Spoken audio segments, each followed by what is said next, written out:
Well, Oregon's governor now sending state police into Portland after a weekend of deadly violence. The governor mobilizing state troopers after the head of Homeland Security said he might send in federal agents, even if state and local officials don't want the help. They have failed to protect their communities, specifically in Portland. And we've seen that. We have over 90 arrests, 74 different criminal citations that the FBI is pursuing against individuals. We need Portland to step up, bring this violence to a close, and I think you'll see a lot of this go away. Ken Cuccinelli is acting Deputy Secretary of Homeland Security. Mr. Deputy Secretary, thank you for joining us, sir. We greatly appreciate it. Good to be with you. You can tell when the governor of Portland starts to send in state police, you know the situation there is escalating. I want to play one more soundbite from the acting DHS Secretary, Chad Wolf. He was asked directly if he would send in federal troops. Listen to this. Is there consideration of sending in more federal law enforcement, even in the defiance of local leaders? I believe all options continue to be on the table, specifically as we talk about Portland.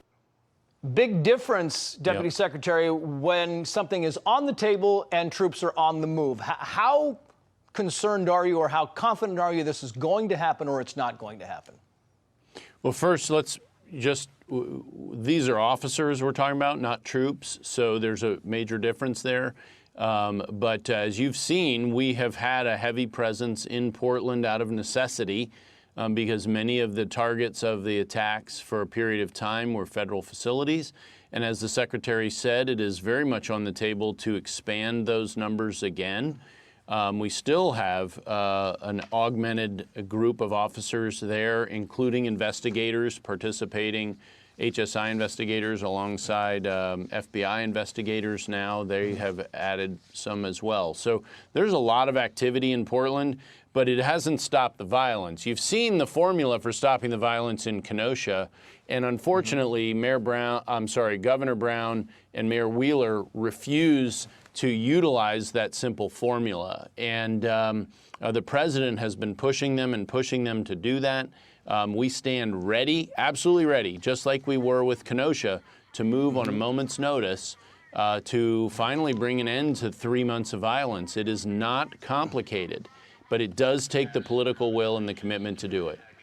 Yeah, my apologies if I said troops. I meant federal agents, sir. Thank you for that. I understand. In an open letter to the president, the Portland Mayor Ted Wheeler said the following here, quoting, "We don't need your politics of division and demagoguery. Portlanders are on to you. We have already seen your reckless disregard for human life and your bumbling response to the COVID pandemic, and we know you've reached the conclusion that images of violence or vandalism are your only ticket to re-election." And then the president responded to him saying, quote, "He tried mixing with the agitators and anarchists, and they mocked him. He would like to blame me and the federal government for going in, but he hasn't seen anything yet. We have only been there with a small group to defend our U.S. courthouse because he couldn't do it," intimating that there might be a bigger group going in the next time, sir.